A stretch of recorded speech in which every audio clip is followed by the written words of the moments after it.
Hey guys, it's been about 1 week and a much needed haircut since my last video. Yeah, I was needing a haircut. I was starting to look like a writer. Anyway, my last video I talked about the inspiration for my book, and I'm going to be continuing on that general topic. So as I mentioned in my last video, once I had finally completed the prologue, or at least to a point where I was content with it, I was ready to start the first chapter. There was about a 2-week nervous sort of pause.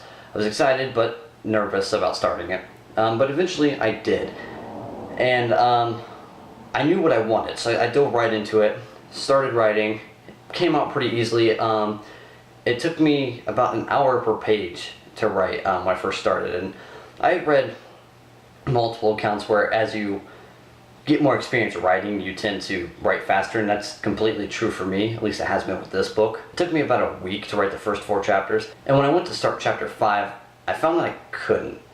I didn't know where I wanted to go. I had a good idea for what I wanted the story as a whole to look like, and even a little bit more in detail as far as how I wanted it to start and how I wanted it to end. But the actual majority of the story, the center of it, I didn't really know what I wanted. I just knew I wanted it. So I kind of came to the point where I was like, you know what, I need an outline. I can't believe I hadn't thought of this before, but I hadn't, not a big deal. So as I went to start the outline, I was like, okay, what's something I can have in the center? What do I want to happen? So I thought about maybe a bunch of small things, but I was like, no, that seems too lazy as far as writing, and I think that'd be a boring story, just a bunch of minor encounters. So I thought about something bigger, on a larger scale. I said, well, what if they liberate a colony of demons? And I'm like, well, that doesn't really fit within the story, simply because it's too big. It's something, liberating colonies is not something you're like, hey guys, you know, it's Saturday, got nothing to do, you want to go like liberate a colony, then get lunch. It's a big ordeal. It's not something you just shrug off. So it's like, no, it's too much for just it's too much for not being the focal point of the story. And that kind of got me thinking, why not make it the focal point of the story?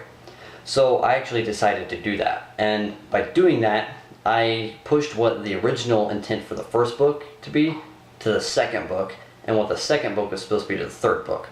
And the third book was already kind of a stretch of content, so I sort of just merged it with what was the second book to make the third book. I'm not going to go into too much detail on that outline itself now. That's going to be a separate video. So I had redetermined what I wanted the first book to be, and fortunately I didn't have to rewrite the first 4 chapters. I definitely needed to edit them for grammar and other such things, but as far as content wise, I didn't need to rewrite them. So yeah, that was kind of my beginning writer, amateur writer mess up there. Fortunately it didn't happen too late in the story. It was pretty early on, so it's a simple fix. It didn't cause any real issues, but just kind of something I hadn't thought of. And actually my posters just came in today. Not really relevant, but my posters for after the last battle.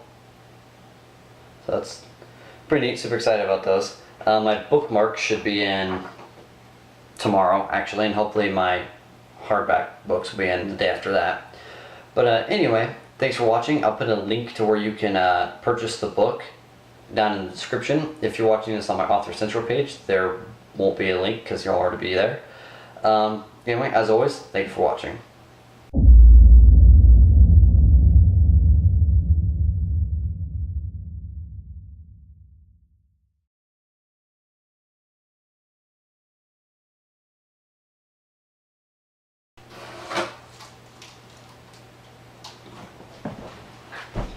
Grimace.